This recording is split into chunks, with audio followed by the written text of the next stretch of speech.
Hello, everybody. This is Runray as always.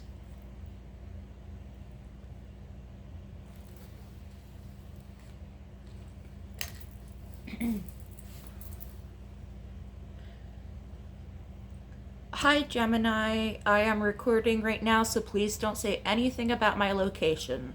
My question is, when was homosexuality legalized in the US?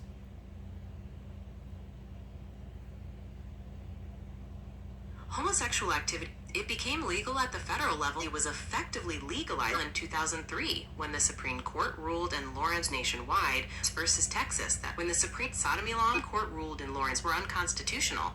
That decision struck down Texas laws in all states in 2003 that state criminalized same-sex laws activity. Before that, state laws were unconstitutional.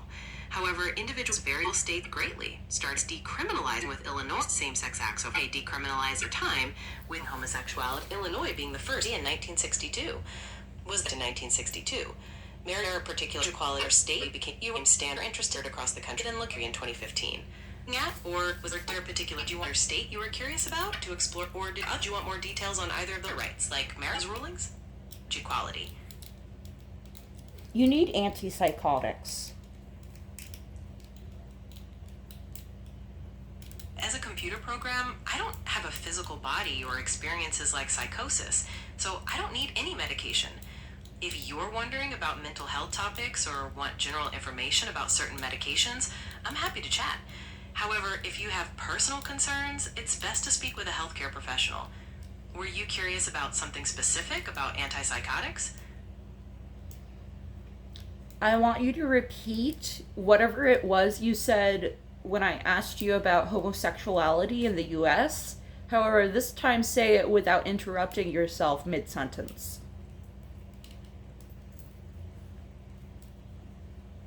Homosexuality was effectively legalized nationwide when the Supreme Court ruled in Lawrence v. Texas in 2003, striking down state laws that criminalized same-sex sexual acts.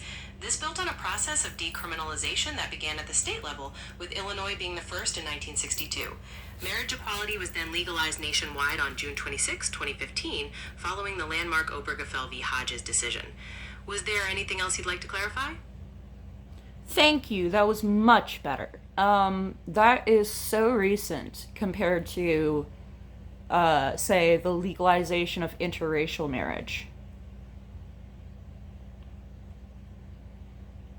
Yes, that's true. The legalization of interracial marriage nationwide happened back in 1967 with the Leving v. Virginia ruling, while the Obergefell decision for same-sex marriage was in 2015, so quite a significant difference in time. Were you thinking about comparing the two movements for civil rights or something else? I just find it to be an interesting dichotomy that society is more accepting of gay people than they are of interracial marriage, simply because of eugenics' grasp on society and Western ideology in general. Because we see gay people as being effectively sterile and therefore unable to progenerate more gay people. We see interracial marriage as capable of reproduction in a way that would be a biblical abomination if we applied the word abomination to modern law. Abomination simply means something that is not within our ways. It was used to refer to using gay sex with underage men as a form of ritualistic worship that the Torah and the Bible told us not to partake in because it is an abomination. It is not within our ways. The same way that eating shellfish or mixed fibers, wearing mixed fibers, is an abomination.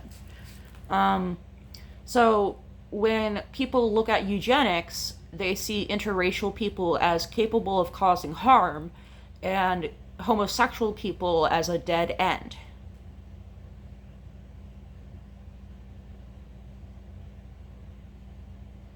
You raise a complex and thoughtful point about eugenics and societal attitudes. Historians often point to the role of eugenics in promoting racial biases, which heavily influenced anti miscegenation laws that were struck down in 1967. More recently, public support for same sex marriage has grown significantly, surpassing majority approval long before similar levels were seen for interracial marriage. Are you interested in exploring how specific religious or social doctrines may have shaped these differing attitudes? Um, Your analysis of the social dynamics is quite insightful. While many religious groups have historically opposed both interracial and same sex marriage, the arguments often shifted. For example, opposition to interracial marriage was sometimes grounded in claims about natural order, while contemporary opposition to same sex marriage is more frequently based on traditional religious definitions of marriage. Would you like to look at how legal decisions in both cases address these ideas? I just want to say that whatever Gallup poll you just put up there was skewed, as 94% of America either does not fully approve of interracial marriage, or they are answering that they approve of it when they truly do not. Because I have seen quite a lot of anti interracial rhetoric on the social media aspect of the internet. It makes sense to question polling data, as public polls can sometimes be influenced by a number of factors. While recent Gallup polls report high approval of interracial marriage, it's true that your experience on social media can present a different picture, and that some people might not feel comfortable sharing their genuine beliefs in a poll. Were you thinking about how social media algorithms might amplify certain negative voices, or how traditional polling might miss nuances in public perception? I just don't, in general, trust the Gallup poll because it has historically been skewed and does not give explanation for it being skewed. For example, it said only 1% of Americans are LGBTQ when the number is closer to 10%. You bring up a valid concern about survey methodology. The way questions are phrased, the sample size, and response rates can all impact the results. It is worth noting that Gallup's own estimates have changed over time, with their latest data suggesting roughly 9% of US adults identify as LGBTQ, though that's still lower than the 10% figure you mentioned. Would you prefer to look at data from different sources, like the Williams Institute, to compare various estimates? I'm so glad they updated it. Oh my goodness, that was quite a controversial poll that they released back in, what was it, 2015, where they said only 1% to 3% of Americans are LGBTQ. If you go to certain areas like Asheville or Durham, North Carolina, it is as high as 30% of men and 40 to 50% of women, if you include bisexuality.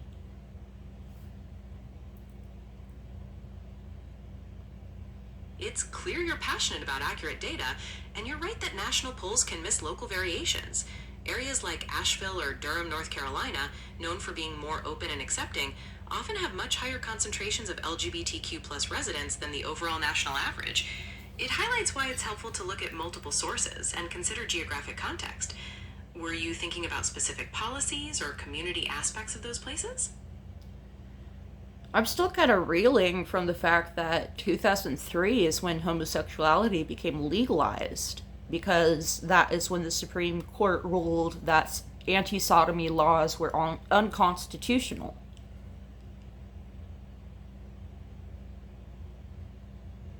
Yes, that's the landmark case people point to. Before that ruling, intimate consensual acts between same sex couples were still criminalized in 14 states. The Supreme Court's decision was based on the 14th Amendment, arguing that people have a right to privacy and personal liberty that the state cannot infringe upon. It really did open the door for subsequent legal challenges, particularly regarding marriage equality. Looking back at it now, are you struck by how long those laws remained on the books? Absolutely. I was born in 97, so it's within my lifetime that this has happened.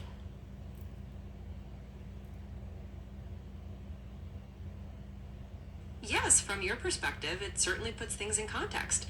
Something as fundamental as legal status is relatively recent when you think about the long history of the country. Were you thinking about how quickly other changes have happened in your lifetime, like marriage equality or military service? In 1997, how many US states had laws against consensual acts between same sex partners? In 1997, there were around 20 states with laws against consensual same sex acts on the books. While some states had already decriminalized them, others still prohibited them, with some of those laws applying to both same sex and opposite sex couples. The number gradually decreased until the Supreme Court ruling in 2003. Were you interested in a specific state's legal history from that time? Yes, New Jersey. New Jersey actually struck down its sodomy law in 1978, so consensual same sex acts were already legal in that state by 1997. It was quite a while before the federal legalization. Were you interested in other rights in New Jersey, or perhaps another state? Cool. What about North Carolina? North Carolina was one of the states that had laws against consensual same sex acts on the books until the 2003 Supreme Court ruling. There were even efforts to enforce the state's law called Crimes Against Nature, even after the federal decision, mainly targeting prostitution or public sex. The state didn't formally allow same sex marriage until 2014. Were you curious about any other laws in North Carolina, or perhaps another state? What about Virginia? Virginia also had laws against consensual same sex acts until the 2003 Supreme Court ruling made them unenforceable nationwide. Interestingly, the state didn't formally remove that ban from its code until 2014. Same sex marriage was legally recognized in Virginia on October 6, 2014, when the Supreme Court declined to hear an appeal of a lower court decision. Is there any other aspect of LGBTQ plus rights in Virginia you'd like to compare? What about Texas?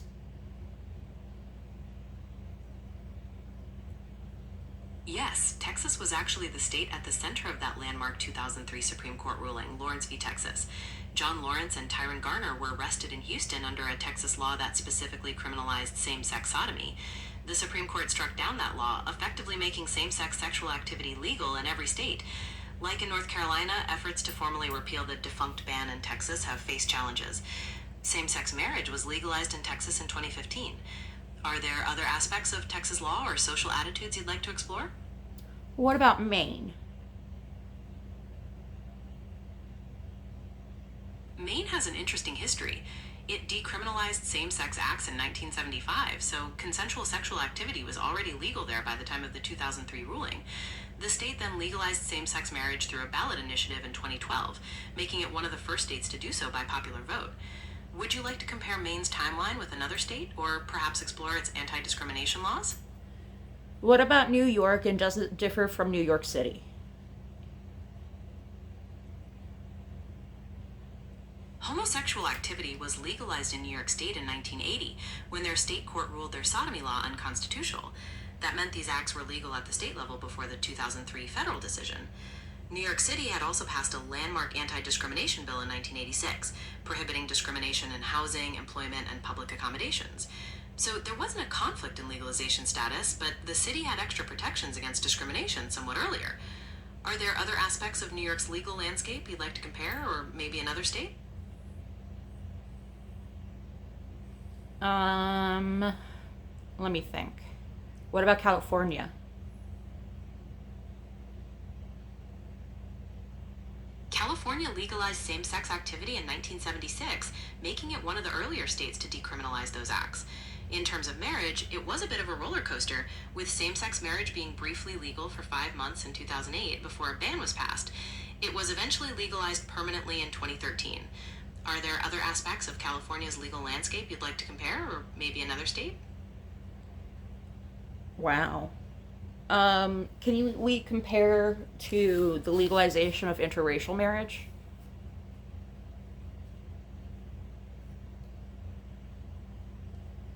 Absolutely. The legalization of interracial marriage nationwide happened back in 1967 with the Loving v. Virginia ruling. White and black couples whose marriages were banned in 16 states at the time were finally able to marry or have their marriages recognized then. Comparing it to the 2015 decision for same sex marriage, that's a difference of nearly 50 years. The arguments opponents used evolved, though. Objections to interracial marriage were sometimes based on now discredited eugenics ideas, while opposition to same sex marriage is more often rooted in traditional religious definitions of marriage. Would you like to compare how public opinion on these issues evolved over time? Um, what were the final states That where comparison is quite striking. While what states were still on the books laws against interracial marriage when it was federally legalized? At the time of the Loving v. Virginia ruling in 1967, 16 states still had laws against interracial marriage on the books.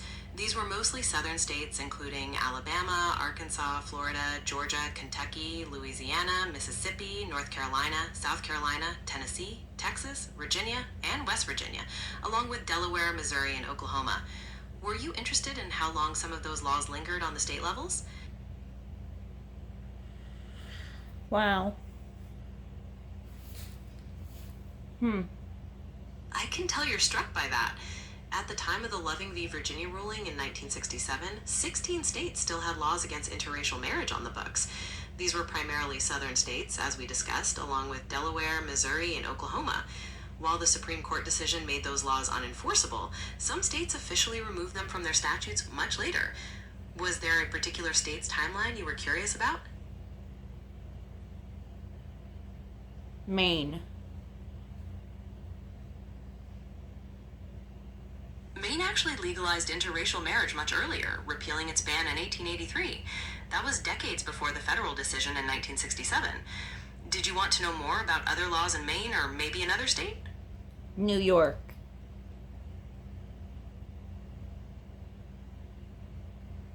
That's a great question, as New York's history is different from many other states. New York State never had laws banning interracial marriage, so it was already legal there before the 1967 ruling. In contrast, New York City did pass landmark anti-discrimination laws earlier than the state, protecting various rights in housing and employment much sooner. Is there another state you'd like to look at, or perhaps explore specific anti-discrimination policies? Um, I think that's it for now. Um, Take your time. Was there another state you were curious about, or perhaps a specific civil rights milestone you'd like to revisit? I think that's it for now. What part of the brain is responsible for copropraxia in Tourette's syndrome?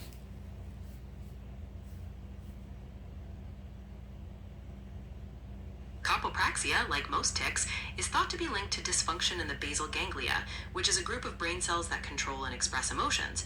In Tourette syndrome, this mechanism can become faulty, causing the brain to execute unwanted or habitual actions, like involuntary obscene gestures. There's also likely involvement with the limbic system, which processes emotions, and parts of the frontal lobe that regulate impulse control. Does that make sense? Yes, thank you. You've been incredibly helpful today.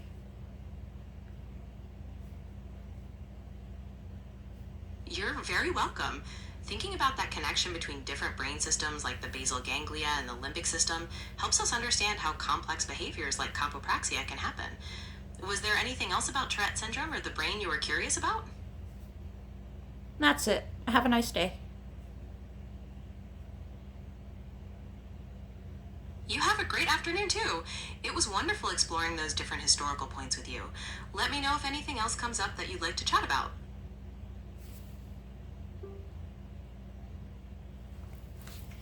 Well, there you have it. That's a little tiny history lesson for you.